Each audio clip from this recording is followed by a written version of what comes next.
زمانے کی قسم تمام انسان خسارے میں ہے، سوائے ان کے جو ایمان لائے، جنہوں نے نیک عمل کیے، جنہوں نے ایک دوسرے کو حق کی نصیحت کی، جنہوں نے ایک دوسرے کو صبر کی تلقین کی۔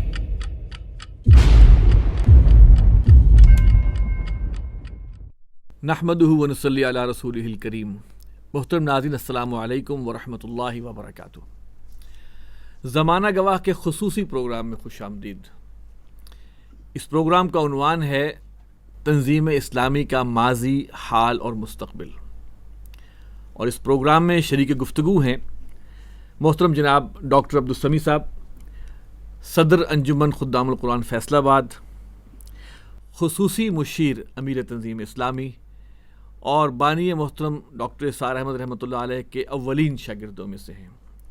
ان کے ساتھ تشریف فرما ہیں جناب اعجاز لطیف صاحب، نائب امیر تنظیم اسلامی۔ ان کے ساتھ تشریف فرما ہیں جناب مرزا ایوب بیگ صاحب، ناظم نشر و اشاعت تنظیم اسلامی، اور جناب خورشید انجم صاحب، ناظم تربیت تنظیم اسلامی۔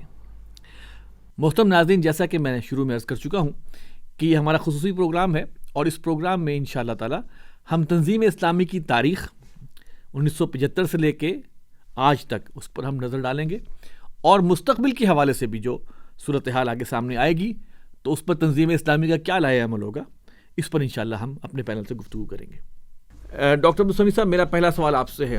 آپ بانی محترم ڈاکٹر اسرار احمد رحمۃ اللہ علیہ کو تنظیم اسلامی کے قیام سے پہلے سے سن رہے تھے، دروس قرآن کی محفلیں۔ میرا سوال آپ سے یہ ہے کہ ایک داعی قرآن، ایک مبلغ قرآن ڈاکٹر اسرار احمد صاحب کو آخر ایسی کیا ضرورت پیش آئی کہ وہ دروس قرآن سے بڑھ کر آگے انہوں نے ایک اسلامی انقلابی جماعت کی بنیاد رکھی، نمبر ایک، اور نمبر دو کہ دیگر اور بھی تو دینی جماعتیں موجود ہیں، ان کے ہوتے ہوئے ایک نئی جماعت کی ضرورت کیوں پیش آئی؟ جی، بسم اللہ الرحمن الرحیم۔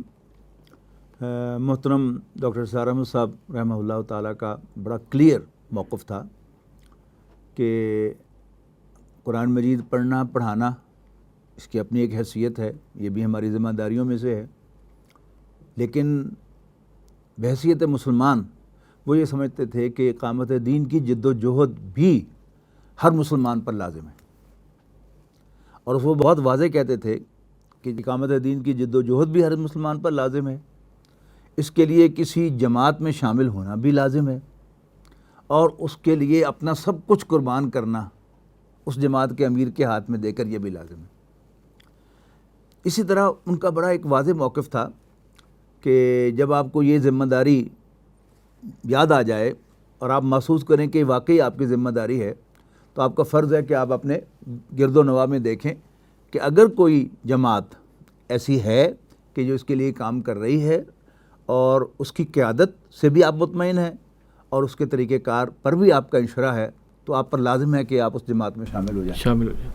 اور اگر ایسا نہیں ہے تو پھر آپ پر لازم ہے کہ آپ خود کھڑے ہوں اور اس کام کا آغاز کریں، اور اسی کے مطابق انہوں نے اپنے اس موقف کے مطابق تنظیم اسلامی کی بنیاد رکھی، اس لیے کہ جماعت اسلامی میں انہوں نے کام کیا، تبلیغی جماعت میں بھی وقت لگایا کچھ، وہاں تو صرف باقاعدہ شامل نہیں ہوئے، لیکن اس کے بعد جماعت اسلامی میں باقاعدہ اس نظم کے اندر وہ شامل رہے، اور پھر جماعت اسلامی نے قیام پاکستان کے بعد جب ملکی سیاست میں کود کر خود کو ایک رائیول بنا لیا الیکشن کا یا اقتدار کا، تو اس سے ڈاکٹر صاحب کے خیال کے مطابق جماعت اسلامی نے اپنی ساری منزل کھوٹی کر لی، اور وہ سب ویسٹیج آف ٹائم تھا جو وہ ہو رہا تھا، لہذا اس سے علیحدگی اختیار کی۔ پہلے کوشش کی جماعت کے اندر رہ کر کہ وہ جو ایک انریسٹ پیدا ہوا، اور شورا کی طرف سے ایک جائزہ کمیٹی بنائی گئی، اس میں ڈاکٹر صاحب کا مفصل بیان جو جماعت اسلامی تحریک جماعت اسلامی ایک تحقیقی مطالعہ کے نام سے پبلش موجود ہے وہ دیا۔ وہ کوشش تھی جماعت کے اندر رہ کر اس کی اصلاح کی، لیکن جب وہ نہیں ہوا تو پھر ڈاکٹر صاحب نے اس سے علیحدگی اختیار کی، اور پھر جو بڑے بزرگ شامل تھے پہلے ان کا انتظار کیا کہ وہ آگے بڑھیں، پہل کریں، تو آپ ان کے ساتھی بنیں، لیکن وہ ایسا نہیں ہو سکا۔ ایک دو اٹیمپٹس ہوئے بھی صحیح، لیکن وہ بس ایسا کوئی معاملہ ہوا اللہ کو منظور نہیں تھا، تو پھر ڈاکٹر صاحب نے تنہا اس کام کو لے کر آگے چلنے کا فیصلہ کیا۔ نائب امیر صاحب جناب اعجاز لطیف صاحب، میرا سوال آپ سے یہ ہے کہ آپ کا بھی ایک بہت طویل عرصہ جو ہے تنظیم اسلامی میں گزرا ہے، اور آپ کراچی میں بہت عرصہ رہے, وہاں پہ آپ کے اوپر اہم ذمہ داریاں تھیں. ڈاکٹر اسرار احمد رحمۃ اللہ علیہ کا اپنے رفقا کے ساتھ اور رفقا کا اپنے امیر بانی امیر کے ساتھ تعلق کیسا تھا؟ کیونکہ اصل میں ڈاکٹر صاحب کے غصے کو تو سب لوگ جانتے ہیں اور اس کا ذکر بھی کرتے ہیں, تو یہ غصہ جو ہے اس کے ہوتے ہوئے یہ امیر اور مامور کا کیا تعلق تھا؟ جی, ڈاکٹر صاحب رحمۃ اللہ علیہ کو اللہ سبحانہ و تعالیٰ نے خصوصی صلاحیتوں سے نوازا ہوا تھا, اور ان کا ایک بڑا فرم بیلیو تھا کہ سم و طاعت پر مبنی جماعت جو ہے, اس کا ڈسپلن, اس کا نظم جو ہے وہ بہت کڑا ہونا چاہیے. اور وہ اس کا مطالبہ ان کا دوسروں سے صرف نہیں تھا, بلکہ خود اپنی ذات پر سب سے پہلے وہ اس کا اطلاق فرماتے تھے. اور جو بظاہر ہمیں سختی کا پہلو نظر آتا ہے, وہ اصل میں اس کنوکشن کے ساتھ کہ اگر واقعی اتنی بڑی انقلابی تبدیلی کی ہم بات کر رہے ہیں تو وہ کسی ڈھیلے ڈھالے نظم کے ساتھ وہ ممکن نہیں ہے. ڈاکٹر صاحب رحمۃ اللہ علیہ کو جنہیں بھی قریب سے دیکھنے کا, ان کے ساتھ کچھ وقت گزارنے کا ذاتی سطح پر موقع ملا ہے, تو اس میں جتنا ان کی بظاہر سختی کا پہلو نظر آتا ہے, اصلاً وہ بڑے شفیق اور بہت ہی زیادہ یوں کہہ لیجئے کہ ان کے اندر اللہ نے وسعت قلبی اور کشادہ دلی بھی رکھی ہوئی تھی. مجھے اللہ سبحانہ و تعالیٰ نے اپنی ملازمت کے دوران فرانس میں ان کی 2 مرتبہ میزبانی کا اللہ نے شرف عطا فرمایا, اور وہاں میں نے ان کے ساتھ جو شب و روز گزارے, اس میں میں نے ان کو ایک بالکل جو ان کا ابھی ہمیں جو پبلک پوسچر نظر آتا ہے اس میں ہم نے ایک مختلف شخصیت پایا, لیکن وہاں پر بھی ان کے ایسے اصول و ضوابط, ایسے قواعد کہ جن کو انسان اگر اپنی زندگی میں فالو کرتا ہے. مثال کے طور پر میں صرف ایک بات یہ کہ اللہ نے انہیں ایک تو صحت کے اعتبار سے بھی, I am talking of 1989 and 1990, اس وقت کی بات کر رہا ہوں جب وہ میرے پاس آئے تھے, تو ان کو اللہ نے جو اس وقت بھی, حالانکہ ان کے کچھ عوارض بھی تھے, لیکن اس کے باوجود ان کا جو خصوصی ایک ڈسپلن جس کا میں ذکر کرنا چاہتا ہوں, جو کہ میں نے عام طور پہ لوگوں کو نہیں اس کو فالو کرتے ہوئے پایا, اور اس کا میں نے ذاتی طور پر مشاہدہ بھی کیا اور اس سے استفادہ بھی کیا. وہ خاص طور پر ان کا ایک معمول یہ تھا کہ عام طور پہ لوگوں کا میں نے دیکھا ہے روٹین یہ ہوتی ہے کہ جی صبح اگر انہوں نے ایک آفس کے لیے یا اپنے کسی کام کے لیے تیاری ہے, تو پہلے وہ اپنا سارا ریڈی ہو کے ناشتہ بعد میں کرتے ہیں, اور پھر اس کے بعد ڈاکٹر صاحب رحمۃ اللہ کا معمول اس کے برعکس تھا. وہ پہلے ناشتہ فرماتے تھے, پھر غسل اور ضروریات اور سارا کچھ کر کے, اینڈ اس کی جو برکت میں نے دیکھی, جو کہ مجھے ان کے ساتھ باقاعدہ پیرس سے لے کر لیون تک, جو ان کا وہاں پر وہ شہر ہے جہاں مسلمان پہنچے ہوئے تھے, تو ڈاکٹر صاحب خاص طور سے اس جگہ کو وزٹ کیا یہ دیکھنے کے لیے کہ یہاں سے مسلمانوں کی واپسی ہوئی تھی. تو صبح ہم ناشتہ کر کے 9 بجے جو ٹرین میں گئے ہیں, اور ظہر ہم نے وہاں پڑھی, اور ظہر پڑھ کے ہم واپس آئے ہیں, تو الحمدللہ ظہر تک وہ ڈاکٹر صاحب رحمۃ اللہ علیہ کا وضو اس معمول کو فالو کرنے کی وجہ سے قائم تھا. تو یہ میں ایک ایسی بات ہے جو کہ عام طور پہ تجربے اور مشاہدے سے جو میں نے دیکھا کہ اس کے عملی فوائد, تو یہ تو میں نے ایک مثال آپ کے سامنے رکھی. باقی وہ اپنی جب انڈیویجول سے کس سے ملتے تھے, بہت بے تکلفی, بہت اس کے اندر یہ ہے شفقت والا پہلو بھی, اور بڑی جو ہے اللہ نے ان پہلوؤں سے خوبیاں رکھی ہوئی تھیں.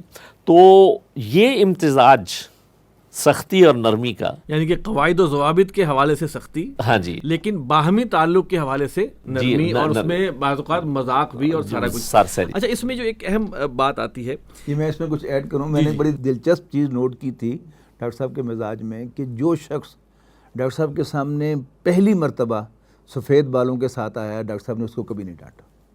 اچھا, پہلی دفعہ, ٹھیک ہے. اچھا, میں اس میں یہ پوچھنا ہی چاہا تھا کہ دیکھیں رفقا جب ایک بانی ہے, اسی کے فکر پہ لوگ اکٹھے ہوئے ہیں, اسی کی باتوں سے کنونس ہوئے ہیں, تو عموماً ہمارے ہاں نا پیر کا ایک تصور آ جاتا ہے, اور پھر پیر جو ہے وہ لامحدود اور لامتناہی جسے کہتے ہیں اتھارٹیز کا حامل ہوتا ہے. تو رفقا نے ان کو کہیں ایسا تو نہیں بنا دیا کہ بس جس چیز کو وہ صحیح کہیں بس وہی صحیح ہے, اور جو غلط کہیں وہ غلط ہے, وہ شخصیت پرستی کا وہ ایلیمنٹ تو نہیں آیا, یا تنظیم میں کچھ ایسا بھی معاملہ رہا کہ ان پر بھی تنقید ہوتی رہی؟ جی بہت زیادہ, اور بلکہ وہ اس بات کو انکریج کرتے تھے. یعنی وہ اکثر و بیشتر اپنے ان خیالات کے اوپر اپنے ساتھیوں کی آرا, اور اس پہ جو اگر ڈفرنگ اوپینینز ہیں ان کو بھی بڑی خندہ پیشانی سے سنتے تھے استقامت کے ساتھ، اور اس سے فیڈ بیک جو ہے اس کے اوپر بھی وہ اپنا یعنی اس کے مطابق اپنے آپ کو اس سے استفادہ بھی کرتے تھے. یہ ساری خوبیاں اللہ نے ان کو جو ہے وہ عطا کر رکھی تھی. اینڈ مطلب اس میں کوئی مبالغہ نہیں. آج تو دنیا مانتی ہے کہ الحمدللہ ثم الحمدللہ he was an extra ordinary personality, جو کہ یعنی وہ جو کہتے ہیں نا کہ ہزاروں سال نرگس اپنی بے نوری پہ روتی ہے، بڑی مشکل سے ہوتا ہے چمن میں دیدہ ور پیدا. تو وہ اللہ سبحانہ و تعالیٰ کا کرم اور احسان ہے، اور یہ ان کے اللہ کی خاص عطا ان کے. اچھا، میں خورشید انجم صاحب آپ سے میں سوال کرنا چاہ رہا ہوں، کیونکہ ڈاکٹر صاحب کی شخصیت کے حوالے سے بات ہو رہی ہے، ان کے رفقا سے. تنظیم اسلامی کے اندر جو تربیت کا نظام ہے، رفقا کی تربیت، فکری تربیت، دینی تربیت، اس لحاظ سے بانی تنظیم اسلامی نے کیا ایک ماڈل بنایا ہوا تھا؟ بسم اللہ الرحمن الرحیم. جیسے کہ ڈاکٹر عبدالسمیع صاحب نے بیان کیا جو کوششیں ہوئیں، تو ان سے جب مایوس ہوئے ڈاکٹر صاحب، تو پھر یہ طے کیا کہ اپنے طور پر کام کا آغاز کیا جائے. تو وہ لاہور منتقل ہوئے اور یہاں دروس قرآن کا سلسلہ شروع کیا، اور اس میں بھی منتخب نصاب اس کے دروس. اب منتخب نصاب کی یعنی اگر بہت ہی اس کو کنسائز کر کے بیان کیا جائے تو تصور دین کیا ہے اور تصور فرائض دینی کیا ہے. یہ تصور دین تو ایسا ہی ہے نا کہ 100 بات کی بس ایک ہی بات. یہ اگر حل ہو جائے دین اور مذہب کا جو فرق ہے یا دین کا ہمگیر تصور ہے، تو باقی گرہیں جو ہیں وہ خود بخود کھلتی چلی جاتی ہیں. بالکل. اس کے ساتھ ساتھ تصور فرائض دینی ایک جو ہمارا عام بنا ہوا ہے. تو پھر جب تنظیم بنی ہے، اچھا تنظیم بننے کے لیے جو پروگرام ہوا تھا، ایک 21 روزہ تربیت گاہ تھی، لاہور میں ہی تھی. اس میں بھی بانی محترم نے وہ منتخب نصاب ہی تفصیل سے پڑھایا تھا. پھر اس کے بعد ہماری جو تربیت گاہیں تھی وہ میں اس کا ایک پارٹیسپینٹ ہوں. جی ماشاءاللہ. اس کے اندر بھی منتخب نصاب ہی زیادہ، اور اس کا نام ہی ہوتا تھا قرآنی تربیت گاہ. گویا قرآن ایک مرکز و محور ہے. قرآن ہی مرکز و محور رہا ہے ہماری دعوت کا بھی اور ہماری تربیت کا بھی. تو اس حوالے سے وہ پھر کچھ تھوڑے سے تنظیم تھوڑی سی یوں کہہ لیجئے کہ نشوونما پائی، تھوڑی سی بڑی ہے جب تنظیم، تو اس کے ساتھ پھر کچھ 40 روزہ کبھی پروگرام، اسی طرح کبھی 15 روزہ، 21 روزہ، اور اس میں دروس قرآن ہوتے تھے منتخب نصاب کے. اور اس کے ساتھ جو خاص کتابیں تھیں، مثلا اسلام کی نشأت ثانیہ یا تنظیم اسلامی کا تاریخی پس منظر یا کچھ اور کتابیں جو ہیں، بانی محترم پھر اس کا بالاستیعاب مطالعہ کرواتے تھے، خود کرواتے تھے. اچھا، اس میں یہ ایلیمنٹ آتا ہے کہ دروس قرآن کے ساتھ جو ڈاکٹر صاحب سیرت کو ساتھ لے کے چلے ہیں، جس کو منہج کا نام دیا، جی وہ بھی شروع سے ہی ساتھ رہا ہے معاملہ؟ نہیں، وہ تھوڑا سا پھر بعد میں تقریباً ضیاء الحق کے دور میں جب سیرت کانفرنسز اور سیرت کے جلسے ہوئے تو اس میں پھر یہ چیزیں زیادہ واضح آ گئی. یہ شروع میں یہ چیزیں نہیں تھی. پھر اس کے ساتھ ساتھ محاضرات چلتے رہے ہیں، محاضرات قرآنی. پہلے قرآن کانفرنسز تھی، پھر محاضرات قرآنی تھے. تو صبح کے اوقات میں سالانہ اجتماع ہوتا تھا، اور سالانہ اجتماع بھی 4 دن، 5 دن، 6 دن کا ہوتا تھا، جس میں وہ صبح کہہ لیجئے کہ وہ اجتماعات کی رودا وہ سارے چلتا تھا. اور شام میں محاضرات میں اور مختلف مکاتب فکر کے علماء کرام اور اہل علم جو ہے ان کو بلوایا جاتا تھا. یہ بھی اصل میں ایک تربیت کا حصہ تھا کہ رفقا جو ہیں، اب ظاہر ہے ہر رفیق، ہر شخص جو ہے وہ کسی خاص ایک ماحول سے نکل کر آتا ہے، تو ایک ذہنی افق اس کا وسیع کرنے کے لیے اور اس کو وسعت دینے کے لیے ان کو بھی سنیں، ان کو بھی سنیں، ان کو بھی سنیں. اسی افق کو وسیع کرنے کے حوالے سے ایک پروگرام انہوں نے کیا تھا، دینی فرائض کا جامع تصور، کہ فرائض دینی کیا ہے؟ عبادت رب، شہادت علی الناس، اقامت دین. پھر اس کے لیے اس کے لوازم، جہاد فی سبیل اللہ، جماعت اور بیعت، یہ چیزیں. تو یہ تقریباً 100 علماء کے قریب انہوں نے ایک خط لکھا تھا، ان کو بھیجا تھا، اور اس میں 22 یا 23 وہ آئے تھے، انہوں نے بیان کیا تھا، اور بحیثیت مجموعی سب نے تصویب کی تھی. کچھ اختلافی باتیں بھی آئی تھی، تو رفقا کو بٹھایا تھا کہ آپ سنیں دینی فرائض، میں جو بیان کر رہا ہوں یہ سنیں. پھر آپ نے جو حوالہ دیا منہج کا، تو منہج پر بھی بلوایا، منہاج محمدی کانفرنسز ہوئی اس میں لوگوں کو.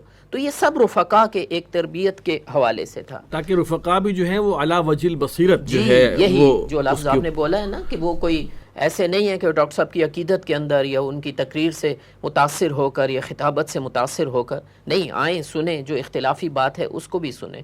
تو یہ تو ایک بالکل شروع کا معاملہ رہا ہے.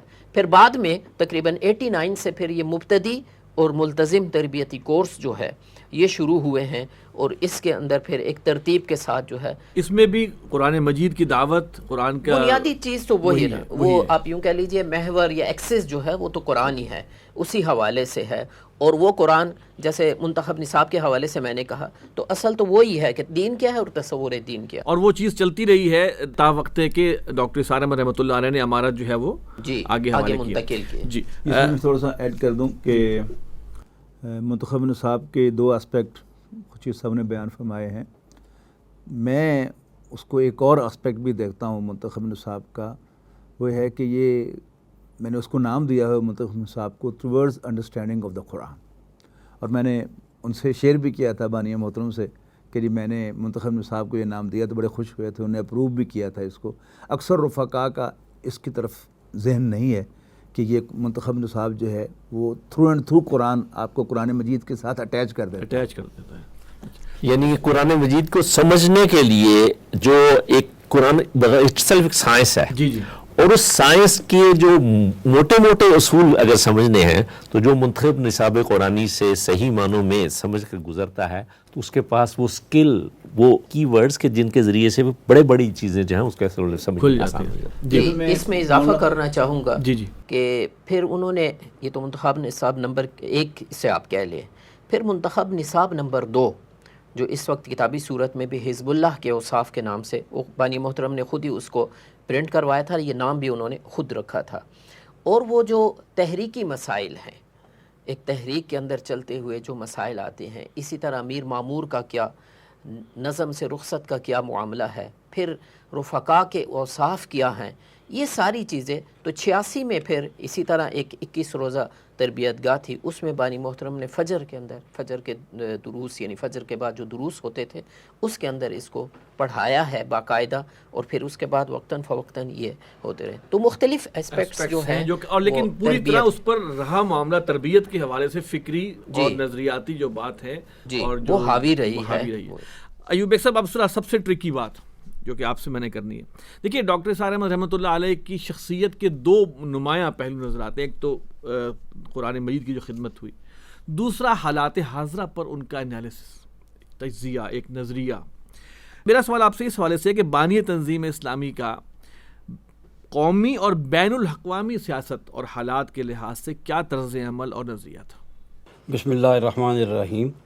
آصف صاحب جیسے کہ ڈاکٹر عبدالسمیع صاحب نے بتایا ہے کہ ڈاکٹر صاحب جو جماعت اسلامی سے اختلاف کر کے انہوں نے یہ تنظیم اسلامی قائم کی، تو اس اختلاف میں ایک بنیادی شے جو تھی وہ یہ تھی کہ مولانا مودودی رحمۃ اللہ علیہ نے جو پری پارٹیشن احیائی تحریک شروع کی تھی، احیاء اسلام کی تحریک شروع کی تھی. تحریک کے 3 ہی گوشے ہیں نا، احیائی بھی، مذہبی بھی، قومی بھی. تو اس میں ڈاکٹر صاحب کا اختلاف کہاں ہے؟ مولانا نے یہ تحریک شروع کی اور اس میں انہوں نے مذہبی جو طبقات تھے، اور اس وقت مذہبی طبقات کو ریپرزینٹ کر رہی تھی جمعیت علماء اسلام ہند، اور اس کے ساتھ قومی تحریک تھی مسلم لیگ کی جسے قائد اعظم چلا رہے تھے. مولانا نے دونوں کی مخالفت کی. اچھا، مذہبی جماعتوں کی بھی، مذہبی طبقے کی ان پر بھی تنقید کی، اور دوسری طرف انہوں نے مسلم لیگ پر بھی شدید تنقید، دونوں پر تنقید دی. یہاں سے آپ سمجھیں کہ اگر آپ نے تنظیم اسلامی کا سیاسی فکر سمجھنا ہو تو آپ کو یہ سمجھ آئے گا کہ ڈاکٹر صاحب جو چاہتے تھے وہ یہ کہ جو احیاء اسلام کی تحریک ہو وہ بنیادی کام وہی کرے احیاء اسلام کے حوالے سے، لیکن وہ اپنے دور کے مذہبی طبقات سے بھی اچھے تعلقات رکھے، اور اس کے علاوہ جو کوئی قومی شخصیت یا قومی کوئی تحریک چل رہی ہے، فرض کو کوئی بہت بڑی قومی تحریک سے مراد یہ نہیں ہے کہ 500,000 آدمی نے ایک دن جلوس نکالی، یہ نہیں، باقاعدہ تحریک ہو جو ایک بہت بڑے عوامی طبقے پر اس کا انحصار بھی ہو، اور اس نے یوں سمجھ کہ ملک کو اور اس علاقے کو اپنی گرپ میں لے لیا ہو. اس تحریک کے خلاف کھڑا ہونے کی مخالفت کی ہے. آپ وصیت مجموعی اس کے خلاف بالکل نہ کھڑے ہوں، اس کی مخالفت نہ کریں، بلکہ اس میں دیکھیں، اس میں جو چیزیں خلاف اسلام نظر آئیں اس کا ناصحانہ طور پر افہام و تفہیم سے ان پر بات واضح کرنے کی کوشش کرے، اور جو بات اس تحریک کی، اس قومی تحریک کی بات اسلام کے مطابق ہو، اس سے بھرپور تعاون کیا جائے۔ یہ تھا ڈاکٹر صاحب کا نظریہ۔ میں ایسا عرض کرتا ہوں کہ ذوالفقار علی بھٹو کی تحریک جو تھی وہ ایک عوامی تحریک تھی۔ ٹھیک، روٹی، کپڑا اور مکان، بالکل صحیح۔ اس میں کیا بات غیر اسلامی تھی؟ لیکن انفارچونیٹلی ہمارے تمام مذہبی طبقات نے اس تحریک کی مخالفت کی، لہذا عوام جو ہیں ان کی کیوں مخالفت کی؟ یہی تو غلطی تھی ان کی۔ ڈاکٹر صاحب رحمہ اللہ کی ایک بڑی خاص بات یہ ہے کہ ڈاکٹر صاحب ایک بڑے آنیسٹ اینالسٹ تھے۔ He was not an extremist. جس شخص میں، جس تحریک میں جو پازیٹیو بات ہے اس کو بھی ڈنکے کی چوٹ کہتے تھے، اور اس میں جو خرابی ہے اس کو بھی وہ صاف الفاظ میں، واشگاف الفاظ کہتے تھے، گول مول الفاظ میں نہیں کہتے تھے۔ قمر سعید صاحب، اللہ ان کی زندگی دراز کرے صحت کے ساتھ، وہ گواہ ہیں کہ جب ذوالفقار علی بھٹو کو پھانسی دی گئی تو ڈاکٹر صاحب کی آنکھوں میں آنسو آ گئے کہ کبھی کبھار کوئی لیڈر جو ہے وہ ہماری قوم کو ملا تھا، عوامی لیڈر، لیکن اس پر وہ افسوس کا اظہار کیا کرتے تھے کہ وہ بھی اپنی فیوڈل سکن سے باہر نہیں آ سکا۔ ہاں وہ بات ہے، لیکن یہاں ایک بات نوٹ کریں، جب ڈاکٹر صاحب کی آنکھوں میں آنسو آتی ہیں کس کے لیے؟ ذوالفقار علی بھٹو کے موت پر۔ ان کے اس وقت اکثر رفقا، اس وقت صرف بعد میں تو بڑی تعداد میں، بعد میں بھی اکثر وقت پیپلز پارٹی کو یا ذوالفقار علی بھٹو کو تو نام نہیں سننا گوارا، مسلمان اس کا نام سننا نہیں گوارا کرتے۔ اس میں ایک یعنی آپ دیکھیں کہ رفقا کے اذہان میں اور بانی تنظیم کے ذہن میں کتنا فرق ہے۔ دیکھیے، سیاست کو سمجھ کے تو کسی نے بیعت نہیں کی نا، سیاسی ہم آہنگی پہ تو بیعت نہیں کی، بیعت تو اقامت دین کے لیے کی ہے، لہذا سیاسی سے اختلاف تو خیر ہو بھی سکتا ہے۔ نہیں آصف صاحب، ایک بات کو آپ ذہن میں رکھیں، جی، اصل میں بات کیا ہے کہ ڈاکٹر صاحب نے اصولاً اس بات کی اجازت تو ہم سب کو دی تھی کہ ہم ان کی سیاسی آراء سے اور ان کی علمی آراء سے اختلاف کر سکتے ہیں، لیکن یہ بات ذہن میں رہے کہ تنظیم اسلامی کے قیام سے پہلے 12 افغانی روڈ پر ڈاکٹر صاحب نے ہمیں اسلام اور پاکستان والے سارے وہ ادارے خود پڑھائے ہوئے ہیں۔ مختار حسن فاروقی صاحب ریڈنگ کیا کرتے تھے، ڈاکٹر صاحب ایکسپلین کیا کرتے تھے۔ اس کے بعد ابھی جن میں سالانہ اجتماعات کا ذکر کیا، لمبے لمبے سالانہ اجتماع ہوتے تھے، وہ دن کے اوقات میں کیا ہوتی تھی ایکٹیویٹی؟ ڈاکٹر صاحب نے اسلام اور پاکستان تو بار بار پڑھائی ہے ہمیں۔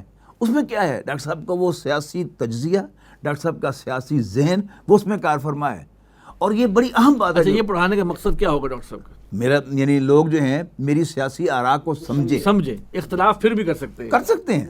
اچھا، میں بین الاقوامی کا بات کی آپ نے، جی، تو بین الاقوامی کی جب بات آتی ہے نا تو ہمارے ہاں فوراً سمجھ ذہن میں آتا ہے روس ورسز امریکہ، چائنا ورسز دنیا۔ ڈاکٹر صاحب اس بات کے اتنے قائل نہیں تھے، وہ بین الاقوامی سطح پر یعنی تہذیبوں کے ٹکراؤ کی بات کرتے تھے، وہ فکری ٹکراؤ کی بات کرتے تھے، نظریات کی بات۔ بنیادی طور پر پہلے یہ فکر کا ٹکراؤ ہے جو بعد میں جا کر دوسرا ٹکراؤ بنتا ہے، لہٰذا ڈاکٹر صاحب اس معاملے میں بہت کلیئر تھے کہ ویسٹ جو ہے وہ اینٹی اسلامک جو اس میں معاملات ہیں، لیکن اس کے باوجود دیکھ لیے یہ بھی جو بات کہی کہ جسے صحیح سمجھتے اسے کہتے تھے، ویسٹ کے انتہائی خلاف تھے اس حوالے سے کہ وہ اینٹی اسلام اس میں جو بھی باتیں تھیں۔ لیکن انٹرنیشنل میں بیگ صاحب یہود کو بہرحال ایک ٹارگٹ رکھا ہے ڈاکٹر صاحب، لیکن ویسٹ کے معاملے میں وہ کہا کرتے تھے، وہ پوائنٹ آؤٹ کیا کرتے تھے، وہ نشاندہی کیا کرتے تھے، یہ چیز ویسٹ کی جو فکر ہے اس میں یہ صحیح ہے۔ آج کوئی مولوی کہہ سکتا ہے کہ ویسٹ کی فکر میں یہ بات صحیح ہے؟ جرت ہی نہیں کر سکتا یہ کہنے کی۔ ایک بات کو مثال دے دوں ڈاکٹر صاحب کی کلیئرٹی کی، جو مائنڈ میں کلیئرٹی تھی۔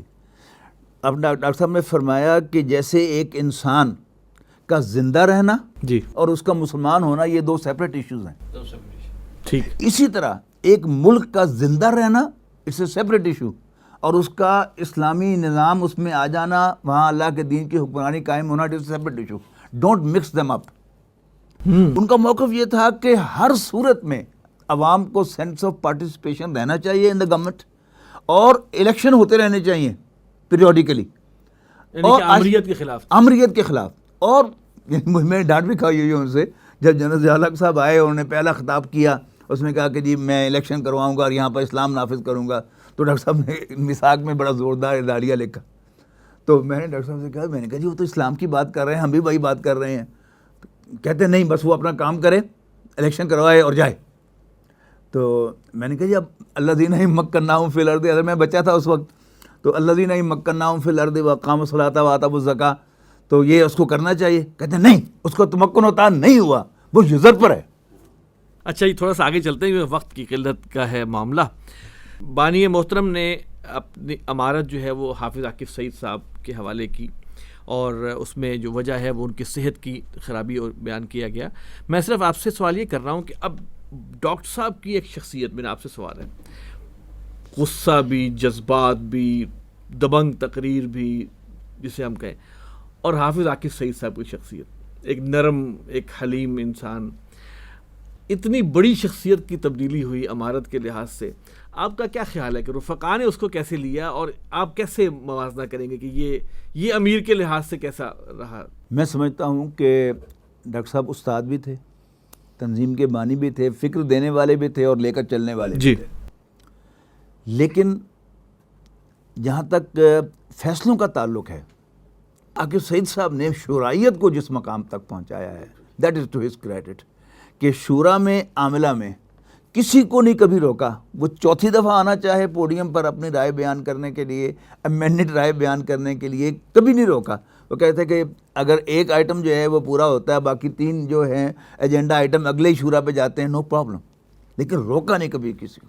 تو وہ جو شورائیت کا ماحول تھا، عاکف صاحب نے بہت زبردست طریقے سے، یعنی کہ ٹرو اسپرٹ میں شرائط کو لے کے آئے. ڈاکٹر صاحب کی حیثیت جو تھی ایک بانی کی تھی، ایک استاد کی تھی، یعنی وہ شخصیت تھی نا. بڑا ایک واضح انالیسس جو ہے انہوں نے کیا، اور اس میں آپ کریڈٹ دے رہے ہیں کہ شورائیت کے نظام کو جو ہے انہوں نے پوری طرح وہ الحمدللہ، یعنی تنظیم میں عمارت ہے، جی امیر کے پاس ویٹو ہے، لیکن اس کے ساتھ شورائیت کو لے کر چلنا، میں سمجھتا ہوں کہ یہ عاکف صاحب کو سلام ہے. الحمدللہ. اجازتی صاحب، آپ کے ساتھ یہ معاملہ بھی رہا کہ عاکف سعید صاحب نے اپنے ایک جب بیماری کے حوالے سے جب معاملہ ہوا تو انہوں نے آپ کو ایک نائب امیر کی حیثیت دی، اور الحمدللہ آپ اس پر ابھی تک ہیں. میرا سوال یہ ہے کہ بانی تنظیم کی جیسی انقلابی شخصیت اور عمارت کے بعد حافظ عاکف سعید صاحب کے دور عمارت میں تنظیم کی توسیع کی کیا صورتحال تھی، اور اس امیر کا اپنے رفقا اور رفقا کا اپنے اس امیر کے ساتھ کیا معاملہ تھا؟ جی جہاں الحمدللہ بانی محترم کو تو یہ ایڈوانٹیج تھا کہ وہ بانی امیر تھے، لوگ ان کی کال پر آئے تھے. اس کے مقابلے میں حافظ عاکف سعید صاحب کو ایک تھوڑا سا ڈس ایڈوانٹیج بھی تھا. ڈس ایڈوانٹیج یہ ایک منفی پروپیگنڈا کہ جی باپ نے بیٹے کو نومینیٹ کر دیا ہے اور تھنگز لائک دیٹ.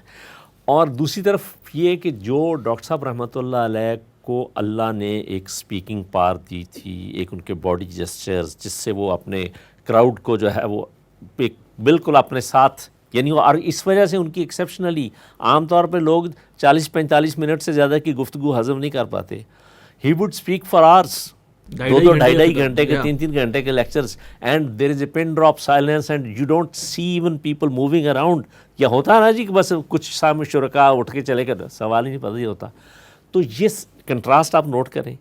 لیکن دوسری طرف جو اللہ کے رسول صلی اللہ علیہ وسلم کے بارے میں قرآن مجید کہتا ہے کہ فَبِمَا رَحْمَةٍ مِّنَ اللَّهِ لِنْتَ لَهُمْ، تو اس کا ایک عکس، ایک پرتاؤ جو ہے وہ حافظ عاکف سعید صاحب کی شخصیت میں اللہ نے رکھا تھا. اور وہ بہت زیادہ اس اعتبار سے جو ہے اپنے ساتھیوں کا اکرام، ڈاکٹر صاحب کے ساتھ بانی ہونے کے ناطے، فکر دینے ہونے والے کے ناطے، اور ساری ایک اجتماعیت کو آغاز کریں، لوگوں کی ایک جذباتی وابستگی بھی تھی. لیکن صحیح معنوں میں یوں کہہ لیجیے جو پہلے کہا گیا کہ تنظیم کی ایکسپینشن کے پوائنٹ آف ویو سے، تنظیم کا یعنی اس سے پہلے تو ڈاکٹر صاحب رحمۃ اللہ علیہ کا تعارف ہے، تنظیم کا تعارف اور تنظیم کی جو ہے اپنی ایک پورا سیٹ اپ، اس کو جو ہے وہ حافظ عاکف سعید صاحب کا یہ کریڈٹ ہے کہ انہوں نے اس کے لیے، اور انہوں نے اس کے لیے بے انتہا محنت کی.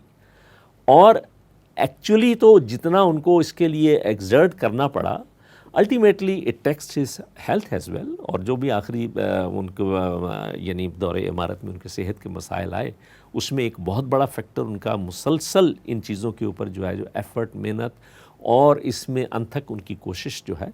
تو یہ ان کی شخصیت کا ایک پہلو تھا کہ جس کے اندر اتنی زیادہ شفقت. توسیع کے حوالے سے آپ بتائیے، توسیع بھی تنظیم کی ہوئی؟ جی توسیع کے حوالے سے یعنی وہی بات کہ جو ایک تو تنظیم کا پراپر سٹرکچر، جی، اور پھر اس اسٹرکچر کے ساتھ گراس روٹ لیول پہ اس کو نیچے سے نیچے ایکسپینشن. جی ایک ہے صرف لسنرز کہ ڈاکٹر صاحب رحمۃ اللہ علیہ تشریف لے جائیں تو وہاں پر لوگ جو ہیں وہ ہیں. یہاں پر تو یہ ہے کہ سارا انفرادی دعوت پی پی کال کے اوپر جتنا زور انہوں نے دیا اور جتنا اس فیکٹر کو آگے بڑھایا کہ بھائی ہر آدمی جو اپنا فرض سمجھ کے آ رہا ہے اسے اپنے اس فرض کی ادائیگی میں کیسے آگے بڑھنا ہے. اور پورا ایک نظم کا جو سلسلہ ہے وہ ان کے ساتھ ہمارے صاحب کا ناظم اعلیٰ خلجی صاحب, ان کا بہت بڑا کنٹریبیوشن تھا, جنہوں نے اتنی محنت کے ساتھ ان کے ساتھ لگ کے اور یہ سارا سٹرکچر جو ہے, جو کہہ لیجیے ایک آرگنائزیشن کا سٹرکچر, اس لیے کہ ڈاکٹر صاحب رحمۃ اللہ علیہ کے تو ساتھ تو لوگوں کی ایک جذباتی وابستگی بھی ہے, ایک ان کا وہ بانی ہونے, جب ویئرز یہاں پر عاقب صاحب یہاں وہ دو چیزیں نہیں تھیں, وہ چیزیں نہیں تھی, خطابات وہ نہیں ملتے, ہاں جی, تقاریر وہ نہیں ملتی, مطلب فرینکلی اسپیکنگ کو بہت زیادہ کوئی وہ جیسے ہوتا ہے نا کہ پبلک اسپیکنگ ان کی کو بہت مطلب بہت اچھا کر لیتے تھے اپنی جگہ پہ تھی, لیکن ان کی اپنی پریفرنس یا ان کی یہ نہیں تھی, وہ زیادہ ساتھیوں کے ساتھ مل کے ان کو لے کے چلنا. دیکھیں اب جیسے بات آ رہی ہے کہ ایک دبنگ ایک شخصیت, ایک بڑی شخصیت کے بعد عاقب صاحب ایک نرم طبیعت. اچھا, اب جب نرم بندہ ہو تو پھر ذرا نیچے کے لوگوں کے بگڑنے کے امکانات یا فکری بگاڑ کے امکانات ہو سکتے تھے. فکری اور جو دینی لحاظ سے حافظ عاقب سعید صاحب نے اپنے دور امارت میں تنظیم اسلامی میں کیا نظام رکھا؟ بنیادی طور پر تو جو تربیتی کورسز تھے, جی جیسے میں نے کہا 89 میں یہ مبتدی ملتزم شروع ہو گئے تھے, جی اور اللہ تعالیٰ نے ہمیں ایک ایسی شخصیت مہیا کر دی تھی جو جیسے ہوتا ہے نا فنا فی تربیہ تھے, محترم رحمت اللہ بھٹر صاحب مرحوم. تو ایسی شخصیت تھی کہ وہ اس پورے شعبہ تربیت کو لے کر چلے ہیں, اور انہوں نے ماشاءاللہ وہ واقعتاً لفظ مربی کا اطلاق اگر کسی شخص پر ہو سکتا ہے تو بھٹر صاحب ماشاءاللہ. تو اس حوالے سے یہ معاملہ, تو ڈاکٹر صاحب نے ایک طرح سے یہ کام تو اپنی زندگی ہی میں یوں کہہ لیجئے بھٹر صاحب حوالے کو کر سونپ دیا دیا تھا. اچھا, ٹھیک. اب وہ ہوتے تھے پروگرام جس میں بانی محترم مثلا سالانہ اجتماع ہو رہے ہیں, تربیت گاہیں بھی, لیکن یہ ساتھ اب ایک سلسلہ 89 سے شروع ہو گیا تھا, صحیح, یہ چلتا رہا تھا. پھر جب عاقب صاحب نے عمارت سنبھالی ہے تو یوں کہہ لیجئے کہ پھر انہوں نے اس کو کچھ ایکسٹینڈ کیا ان چیزوں کو. اب مبتدی ملتزم سے کچھ اور انہوں نے, اور یہ ساری چیزیں بانی محترم کی دروس کے اندر, خطابات کے اندر, یا ان کی جو بھی گفتگویں ہیں وہ موجود تھیں, لیکن ظاہر ہے اب وہ پوری تنظیم کو, اور بالکل ابتدائی جیسے کسی پودے کو شروع میں بڑی محنت کرنی پڑتی ہے, بعد میں ذرا بڑا ہو جاتا ہے تو پھر وہ اتنی زیادہ محنت کی ضرورت نہیں ہوتی. تو بانی محترم کا سارا زور فکری لحاظ سے تھا, ٹھیک, وہ اس چیز پر بہت اور ہیمر کرایا ایک طرح سے, اس طرح سے کیا ہے نا کہ شاید ہی تاریخ میں کسی نے کیا, فکری لحاظ سے زیادہ زور تھا جی بانی تنظیم کا. لیکن پھر عاقب صاحب نے کچھ اور چیزیں جو اس کے سائڈ بائی سائڈ کہہ لیجئے پھر ان کو بھی, مثلا ہمارے وہ جو 6 نکات ہیں 2008 کے سالانہ اجتماع میں, ہمارا نصب العین اللہ کی رضا ہے. اب یہ بانی محترم نے قرارداد تاسیس میں بھی اس کو خود بھی پڑھایا ہے, ٹھیک ہے, اپنی تقریروں میں بھی کہتے ہیں کہ نصب العین صرف یہ ہونا چاہیے, باقی فرائض ہیں, نماز فرض ہے, روزہ فرض ہے, اقامت دین فرض ہے, نصب العین نہیں ہے. اس کو عاقب صاحب نے ایک طرح سے پھر جو ہماری مبتدی ملتزم میں قرارداد تاسیس کے ذریعے اور خود پڑھایا ہے, ٹھیک. اسی طرح کچھ اور چیزیں ہیں, مثلا علماء کے ساتھ ربط و ضبط, ڈاکٹر عبدالسمیع صاحب نے بھی اس کی طرف اشارہ کیا ہے. تو قرآن کے نام پر اٹھنے والی تحریکات, بانی محترم کی تقریر ہے جو انہوں نے 84 میں کی تھی مسجد دارالسلام کے اندر, جی, وہ پھر چھپ گئی تھی, اس کو باقاعدہ طور پر پڑھایا, اور بانی محترم کا موقف جو ہے وہ رکھا کہ یہ ہے, اس حوالے سے ہمیں. اسی طرح جو میں نے پہلے مثال دی تھی قرآن کانفرنسز اور اس کے حوالے سے, تو باقاعدہ ایک مضمون اہل سنہ والجماع یہ انہوں نے شامل کر. تو کچھ کورسز کا اضافہ کیا, مثلا مبتدی ملتزم کے ساتھ پھر انہوں نے مدرسین کورس کا اضافہ کیا, مدرسین کی تربیت, وہ درس کی مسند پر بیٹھ رہی ہے تو کیا کچھ تقاضے ہیں یا نہیں ہیں, کچھ احتیاطیں, کیا کرنا ہے کیا نہیں کرنا ہے, یہ پوری ایک تفصیل ہے جو انہوں نے پھر اس کے ساتھ ساتھ مدرسین کے ساتھ نقبہ کورس, بنیادی نقیب, وہ جو ہے اب آگے آ رہا ہے, اس کے کیا یہ چیزیں پہلے اس طرح کلیئر آؤٹ نہیں تھی. کلیئر آؤٹ نہیں تھے. پھر اس کے اندر مزید یہ تھا بنیادی, ونس اے لائف، تنظیمی لائف میں ایک مرتبہ کرنا ہے. پھر مدرسین ریفریشر ہر سال، اس کے لیے نئے مضامین تاکہ وہ بھی ریفریش ہونا. پھر اسی طرح عمرا نقبا کے لیے. اچھا، اور وہ جو مضامین ہیں وہ بانی محترم کے یا وہ کہیں سے بھی لیے جا سکتے ہیں؟ نہیں، وہ تقریباً تنظیمی ہی مضامین ہیں. کچھ چیزیں ایسی ہیں، مثلا اب جیسے میں نے مثال دی اہل سنہ والجماع، تو وہ مضمون مولانا گوہر رحمان صاحب کی ایک کتاب ہے. وہ جماعت اسلامی کے بہت PK کے امیر بھی رہ چکے ہیں اور شورا کے ممبر تھے، بہت بڑے جید عالم دین تھے. وہاں سے وہ مضمون لیا گیا ہے. قرآن کے نام پر اٹھنے والی تحریکات کا میں نے حوالہ دیا، وہ بانی محترم کی اپنی کتاب ہے، اس کو پڑھوایا جاتا تھا. اور اس طرح کی کچھ چیزیں کہ درس قرآن جو دے رہا ہے یا ترجمہ قرآن کر رہا ہے، اس کے لیے کچھ احتیاطیں، یہ ساری چیزیں ہوں. کمپیئر کرنا چاہا تھا کہ بانی محترم نے تو علماء کے سامنے بٹھا دیا اپنے جی رفقا کو، لو بھائی سن. کوئی ایسا سیٹ اپ ذہنی پورا ہورائزن وسیع کرنے کے حوالے سے بھی کچھ اقدامات ہوئے؟ عاقف صاحب نے اس کو ذرا دوسرے انداز میں لیا ہے. انہوں نے کہا ہے کہ علماء سے ربط و ضبط رکھا جائے. اچھا، وہ ٹھیک، اور وہ خود اس کا اہتمام کرتے تھے. اب جہاں گئے ہیں ظاہر ہے وہاں علماء کے ساتھ کوئی مجلس، کوئی رابطہ، کوئی، تو انہوں نے پھر یعنی کہ ایک اور انداز ہے اسی چیز کو. اس کے نتیجے میں رفقا میں بھی پھر یہ چیز پیدا ہوئی ہے، اور وہ بھی ربط و ضبط. اور اصل میں تو مسئلہ یہ تھا نا، جس کو بانی محترم نے بھی واضح کیا ہے، کہ ہمارا موقف علماء تک صحیح نہیں پہنچتا. کچھ غلط بات ان کے کان میں ڈال دی. وہ عربی میں کہتے ہیں المرء یقیس علی نفسہ، تو وہ خود چونکہ سادہ دل ہوتے ہیں، وہ دوسرے کو بھی اسی طرح سمجھتے ہیں، تو اس حوالے سے وہ کو موقف قائم کر لیتے ہیں. جب وضاحت ہوتی ہے تو کہتے ہیں اچھا وہ خود بانی محترم کے ساتھ ہوا ہے. مولانا سید حامد میاں کے حوالے سے وہ بیان کرتے تھے، بیعت کے حوالے سے انہوں نے ایک غلط وہ دے دیا تھا. انہوں نے کہا اچھا مجھے تو یوں بتایا گیا تھا، اور پھر انہوں نے اس کو ایکسیپٹ کیا. اور اس سے علماء سے پھر راہ و رسم بڑھی، اس کا مطلب ہے اس کے نتیجے میں کافی راہ و رسم بڑھی ہے، اور اس کے نتیجے میں ایک اچھا عمومی طور پر علماء کا رویہ جو پہلے تنظیم کے حوالے سے قدر معاندانہ یا مخالفانہ تھا، وہ اس کی بجائے اب اس کے اندر کافی زیادہ بہتری آپ کو یعنی، اور یہ مسلسل چل رہا ہے الحمدللہ. اچھا، ایک اور چیز یہ ہے کہ عاقف صاحب نے تربیت گاہوں کے اندر، تربیتی کورسز کے اندر اپنی شرکت کو بھی یقینی بنایا ہے. وہ باقاعدہ مبتدی کے اندر، ملتزم کے اندر، اور اسی طرح نقبا کورس، مدرسین کورس، تو ان کے اندر. اور یہ نہیں کہ لاہور میں باقاعدہ اسفار کر کے صرف اس مقصد کے لیے جایا کرتے تھے. پنڈی جا رہے ہیں، پشاور جا رہے ہیں، کراچی جا رہے ہیں، فیصل آباد جا رہے ہیں، ملتان جا رہے ہیں، جہاں جہاں ہوتا تھا. تو اس طرح سے یعنی وہ امیر خود ان کی فکری تربیت کر رہا ہے، ان کو چیزیں سمجھا رہا ہے. اس طرح کے معاملات جو ہیں، تو انہوں نے اپنی تربیت گاہوں کے اندر بھی اپنے رفقا کے ساتھ مل جل کر ان کو ایک طرح سے ان کی تربیت کی ہے. تو یہ چیز بھی ہے ان کے اس میں. بیگ صاحب، جب عاقف سعید صاحب امیر بنے تو امریکہ ایک خونخوار جسے کہتے ہیں سٹانس لے چکا تھا افغانستان کے خلاف، وار آن ٹیرر، اور اس کے بعد سے جو تباہی مچی ہے پوری دنیا میں، خاص طور پہ مسلمان ممالک اور عرب ممالک میں. اس وقت پاکستان کے اندر بھی ایک عامر کی حکومت کا ہونا، اور پھر اس کے بعد کافی عرصہ اس نے اسٹینڈ کیا پاکستان کے اندر. حالات چینج ہو گئے. 9/11 سے پہلے دنیا اور تھی، اور جیسے اس نے کہا تھا بش نے کہ world will never be the same again. 9/11 کے بعد دنیا بدل گئی. ان تمام چیلنجز کو حافظ عاقف سعید صاحب اور تنظیم اسلامی، انہوں نے اس تمام معاملے کو کیسے جو ہے اس کا سامنا کیا؟ بات یہ کہ حافظ عاقف سعید صاحب جب امیر بنے تو فوری طور پر یہ جو 9/11 کا معاملہ تازہ ہوا تھا، چند ماہ ہوئے تھے، تو اس کے اصل اثرات تو حافظ عاقف سعید صاحب کے دور امارت میں شروع ہوئے. جی، مثال کے طور پر سیاسی اسلام ایک بڑا خطرناک شے بن گئی، انتہائی خطرناک.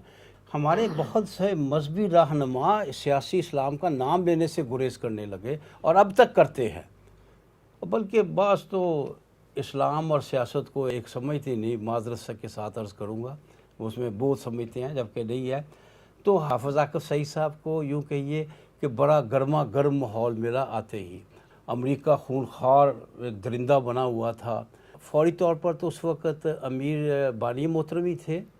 تو جو پہلی میٹنگ ہوئی ہے جس میں مشرف نے ڈاکٹر صاحب کو بھی بلایا ہوا تھا، تو اس میں جو ڈاکٹر صاحب نے موقف اختیار کیا، اس چھڑی کو ہاتھ میں لے کر جو ان کے تھی اور اس کو زور زور سے زمین پر بھی مارا موقف بیان کرتے ہوئے، اسی موقف کو لے کر چلے ہیں ایکچولی حافظ عاکف سعید صاحب بھی، اور اس میں انہوں نے بڑا توازن پیدا کرنے کی کوشش کی اور توازن پیدا کیا۔ کیا موقف تھا ڈاکٹر اسرار احمد کا؟ انہوں نے مشرف کے اس عمل کو ایک طرف تو مکمل طور پر رد کر دیا، جو امریکہ کا ساتھ دینے والا، امریکہ کا ساتھ دینے کے حوالے سے اسے مکمل طور پر رد قرار دے دیا۔ اسی انداز کو اپنایا ہے عاکف سعید صاحب نے کہ جو کچھ امریکہ نے کیا، مشرف سے مل کر جو کچھ کیا، اسے بری طرح رد کیا، لیکن اس کے ساتھ ساتھ ایسی صورتحال نہیں پیدا ہونے دی کہ وہ دوسری قوتیں جو ہے وہ مشتعل ہو جائیں، اچھا انہیں اشتعال آ جائے اور اشتعال میں آ کر وہ تنظیم اسلامی کے خلاف کوئی اشتعال انگیز قدم اٹھا لے۔ بڑی احتیاط سے انہوں نے معاملہ کیا، اپنا اصولی موقف بالکل قائم رکھا، اس میں 1 انچ پیچھے نہیں ہٹے، اسی طرح نہ صرف افغانستان کے حوالے سے بلکہ اپنے قبائلی علاقوں کے حوالے سے بھی اور ڈرون حملوں وغیرہ کے حوالے سے بھی، تمام حوالے سے اپنے موقف سے 1 انچ پیچھے نہیں ہٹے۔ یعنی کہ دشمن کو یا غیروں کو اس موقف کو مس یوز کرنے کا موقع نہیں دیا، بالکل۔ اور اس وقت میں سمجھتا ہوں جو کچھ مجھے یاد ہے، اگر صحیح ہے تو بڑی کوشش ہوئی تھی کہ اس حوالے سے تنظیم اسلامی کو لپیٹ میں لیا جائے، لیکن الحمدللہ میں سمجھتا ہوں بڑی ہی حکمت عملی سے، بڑی اچھی طریقہ سے اس دور سے گزار کر لے گئے جس وقت وہ ایک خونی دور تھا ہر لحاظ سے۔